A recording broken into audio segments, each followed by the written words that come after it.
సామాజిక పెన్షన్లని దశాబ్దాల తరబడి తెలుగుదేశం పార్టీ సమాజం పట్ల అత్యంత బాధ్యతతో ఎప్పుడు ఎన్టీ రామారావు గారు, చంద్రబాబు నాయుడు గారు అధికారంలో ఉన్న దీన్ని ఒక పవిత్ర యజ్ఞంగా భావిస్తూ సమాజం పట్ల తమ బాధ్యతను చాటుకుంటూ వస్తూ ఉన్నారు.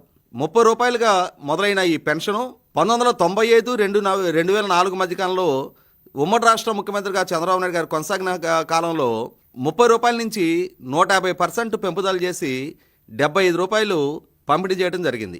ఆ తర్వాత రోజుల్లో 2004 ఎన్నికలకు ముందు తాను చేసిన వాగ్దానానికి అనుగుణంగా నాటి కాంగ్రెస్ ముఖ్యమంత్రి డాక్టర్ వైఎస్ రాజశేఖర రెడ్డి గారు ఈ 75 రూపాయల పెన్షన్ని 166% పెంచుతూ 200 రూపాయలు వారు పంపిణీ చేశారు.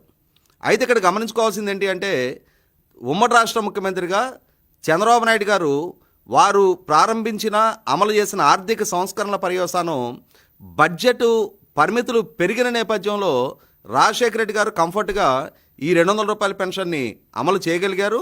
2004 నుంచి 2014 వరకు రాష్ట్రాన్ని పరిపాలించిన కాంగ్రెస్ పార్టీ ఆ 200 రూపాయల పెన్షనే కొనసాగించారు.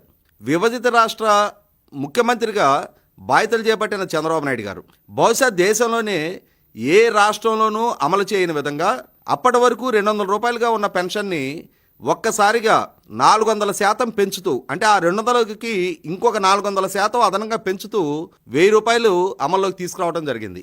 రాష్ట్ర చరిత్రలో కానీ దేశ చరిత్రలో కానీ ఒక రాష్ట్ర ముఖ్యమంత్రి సామాజిక పెన్షన్ని ఒకే విడతగా ఇంత శాతం పెంపుదల చేసిన నేపథ్యం అప్పటి వరకు లేదు.